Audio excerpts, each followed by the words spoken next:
మన లైఫ్‌లో ఏది అంత ఈజీగా ఏమీ రాదు. అలా అని ఏది అంత ఈజీగా వెళ్ళిపోతుంది తొందరగా. కానీ జీవితం అనేది అందరికీ అంత సులువు కాదు. లైఫ్ చేంజ్ అవ్వాలంటే కొన్ని కొన్ని మనం చాలా వరకు మనం చేంజ్ అవ్వాలి ఫస్ట్.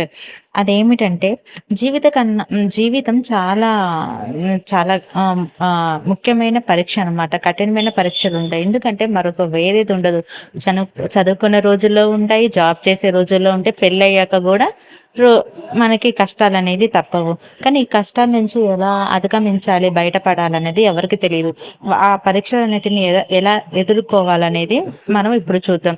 ఇప్పుడు ఆఖరి పరీక్ష బాగా రాయటానికి వేసిన ఆహ్, ఆహ్, సారీ ఈ పరీక్షలు ఈ లోకానికి సంబంధించినవి అలా అన్నీ చెప్పి మన విజయాలకు ఈ పరీక్షలే కొలమానాలు అవుతాయి. ఎందుకంటే పరమాత్ముడు పెట్టే పరీక్షలో నెగ్గి ఆయన మెప్పు పొంది మళ్ళీ జనన మరణ చక్రంలో పడకుండా విముక్తి పొందాలి.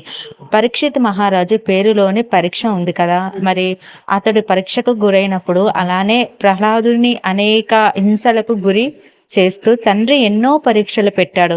కానీ ఆ ప్రహ్లాదుడు శ్రీహరిని గట్టిగా పట్టుకున్న ప్రహ్లాదుడు గుండె వదిలి పోకుండా శ్రీహరిని జపిస్తూ ఉన్నాడు. అతడికి ఎన్ని కష్టాలు వచ్చినా, ఆ తండ్రి ఎన్ని హింసలు పెట్టినా సరే, అన్ని జీవితాలలో పరీక్షలు ఎదుర్కొని దేవుణ్ణి నమ్ముకొని బ్రతికి తన కోసం వస్తాడు, తను కాపాడుతాడు, నా దేవుడు ఉన్నాడని సర్వస్వమే అని దేవుని స్మరిస్తూ ఉన్నాడు. కానీ మన జీవితంలో జరిగే ఈ పరీక్షలకు ఎదుర్కోవాలంటే చాలా చాలా మనం నిర్లక్ష్యం చేస్తూ, భయపడుతూ, కంగారు పడుతూ అనేక అవమానాలకు అవరోధాలకి గురైస్తూ కొంతమంది సూసైడ్ చేసుకుంటూ వాళ్ళ జీవితాన్ని అక్కడికి వదిలేస్తున్నారు. కానీ అలా చేయొద్దు. ఈ న్యూ ఇయర్ అనేది ప్రతి ఒక్కరికి ఏదో ఒక ఆశ అనేది కలిగిస్తుంది. ఎన్ని కష్టాలు వచ్చినా, ఎన్ని అవరోధాలు వచ్చినా, డబ్బు సమస్య వచ్చినా సరే ఆశ అనేది ఎవరికైనా ఉంటుంది. భూమి సాధనంగా ఉన్న విత్తనం ఎలా ఎలా అయితే చీల్చుకొని బయటకు మొగ్గగా వస్తుందో, అలాగే మన జీవితంలో కూడా ఒక హోప్ అనేది, అలాగే మన లైఫ్ లో కూడా ఒక హోప్ అనేది ప్రతి ఒక్కరికి ఉంటుంది. సో మిమ్మల్ని మీరు నమ్ముకోండి. Thank you for watching.